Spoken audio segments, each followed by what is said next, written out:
আজকের ভিডিওতে আমি আপনাদেরকে দেখাবো কিভাবে আপনারা আপনার হাতে থাকা মোবাইল দিয়ে অনলাইনে ট্রেনের টিকিট কাটতে পারবেন। আপনারা অনেকেই জানতে চেয়েছেন কিভাবে আমরা ঘরে বসে বাংলাদেশ রেলওয়ে বা বাংলাদেশের আপনি যে কোনো রেল বা ট্রেনের টিকিট কাটতে পারেন। আপনি বাংলাদেশের যে কোনো জায়গায় যান না কেন, সেখানে যদি রেলপথ বা ট্রেন চলাচল করে, সেক্ষেত্রে আপনি চাইলেই যে কোনো জায়গার ট্রেনের টিকিট কাটতে পারবেন। তো চলুন দেখে আসি কিভাবে আমরা আমাদের হাতের মোবাইল দিয়ে ট্রেনের টিকিট কাটতে পারি। তার আগে একটি কথা, এটি হচ্ছে আমার নতুন ইউটিউব চ্যানেল।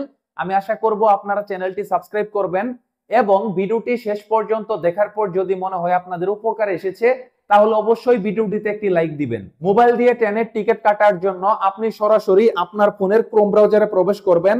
ক্রোম ব্রাউজারে প্রবেশ করার পর আপনি এখানে সার্চ করবেন রেলওয়ে টিকিট অনলাইন। আপনি রেলওয়ে টিকিট অনলাইন এটি লিখে সার্চ করবেন। সার্চ করার পর আপনি এখানে দেখতে পাবেন বাংলাদেশ রেলওয়ের একটি ওয়েবসাইট চলে আসবে, eticket.railway.gov.bd।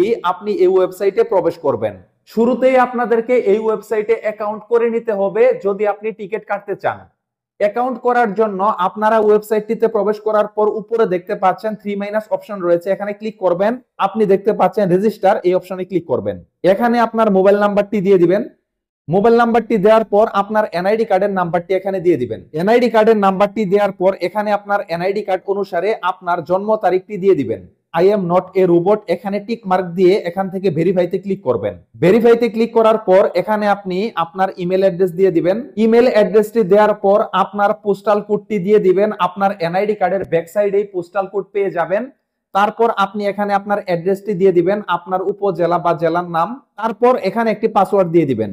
একই পাসওয়ার্ডটি এখানে নিচে লিখে দিবেন। পাসওয়ার্ড দেওয়ার পর কমপ্লিট রেজিস্ট্রেশন এখানে ক্লিক করবেন। তারপর আপনার মোবাইল নাম্বারে একটি ওটিপি কোড নাম্বার আসবে, সেই ওটিপি কোড নাম্বারটি এখানে বসিয়ে দিবেন। ওটিপি কোড নাম্বারটি বসানোর পর কন্টিনিউতে ক্লিক করবেন। প্রথমেই দেখতে পাচ্ছেন ফ্রম। ফ্রম মানে হচ্ছে আপনি কোথা থেকে আপনার যাত্রা শুরু করবেন। তো এখান থেকে আমি ঢাকা দিয়ে দিচ্ছি। ঢাকা দেওয়ার পর তারপর দেখতে পাচ্ছেন টু। আপনি যেই জায়গায় যাবেন অর্থাৎ আপনার গন্তব্যস্থান কোথায় সেই জায়গার নামটি এখানে দিয়ে দিবেন। তো এখান থেকে আমি দিয়ে দিলাম কক্সবাজার। তো এখান থেকে কক্সবাজার দিয়ে দেওয়ার পর এখানে দেখতে পাচ্ছেন ডেট অফ জার্নি, কত তারিখে বা কবে আপনি এই ট্রেনের টিকিটটি বুকিং করতে চান সেটি এখানে দিয়ে দিবেন। আমি আপনাদেরকে একটি বিষয় সাজেস্ট করব, সেটি হচ্ছে যেদিন আপনি ভ্রমণ করবেন সেদিন থেকে নিয়ে 4-5 দিন আগে এই ট্রেনের টিকিটটি কাটবেন। সেক্ষেত্রে আপনার ভাড়াও তুলনামূলকভাবে কম হবে এবং আপনি চাইলে ভালো একটা সিট বুকিং করতে পারবেন।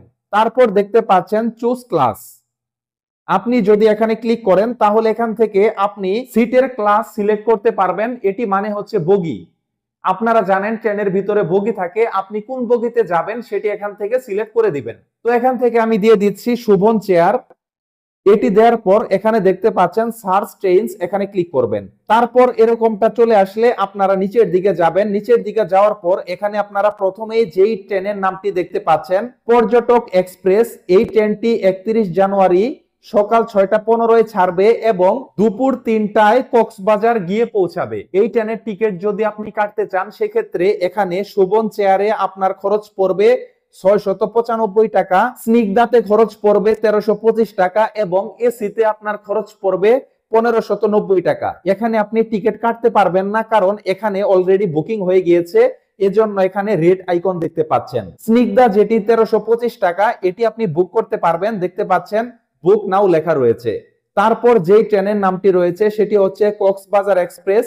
এই ট্রেনটি ছাড়বে রাত 10:30 এবং কক্সবাজার গিয়ে পৌঁছাবে সকাল 7:20। এখানে শুভন চেয়ারেও সিট খালি নেই, স্নিগ্ধাতেও সিট খালি নেই। আপনি চাইলে এসিতে যেতে পারবেন, আপনার খরচ পড়বে 2380 টাকা।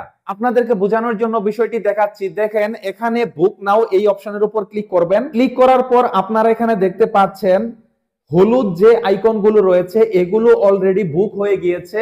এখানে দেখতে পাচ্ছেন সবগুলো সিটই বুকিং হয়ে গিয়েছে। এজন্য আপনাদেরকে আমি সাজেস্ট করব আপনি যেই দিন যাবেন বা যেই দিন ট্রাভেল করবেন তার ঠিক 8 দিন বা 10 দিন আগে আপনি টিকিট কেটে বুকিং করে রাখবেন, তাহলে আপনি ভালো একটি সিট পাবেন।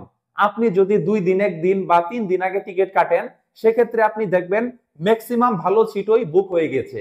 এখানে দেখতে পাচ্ছেন হলুদ আইকন যেগুলো সেগুলো সব বুকিং হয়ে গিয়েছে এবং সাদা আইকন যেগুলো সেগুলো অ্যাভেলেবল রয়েছে। এখানে একটি সাদা আইকনও নেই। তো আপনি যখন 8-10 দিন পরে টিকিটটি কাটতে যাবেন তখন দেখতে পাবেন এখানে সাদা আইকন থাকবে। তারপর আপনি সেই আইকনের উপর ক্লিক করবেন। আপনি 1 নাম্বার, 2 নাম্বার, 3 নাম্বার, 4 নাম্বার, এখানে অনেকগুলো নাম্বারের সিট রয়েছে। যেই সিটটি কাটতে যাবেন সেই সিটের উপর ক্লিক করবেন, অ্যামাউন্ট চলে আসবে। তারপর আপনার বিকাশের মাধ্যমে পেমেন্ট করে দিবেন। তারপর সেটি কম্পিউটারের দোকান থেকে প্রিন্ট করে বের করবেন এবং যেদিন আপনি টিকিটটি কেটেছেন সেই টিকিটটি নিয়ে আপনি ভ্রমণ শুরু করে দিবেন।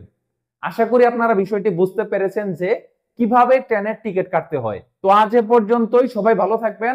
আল্লাহ হাফেজ।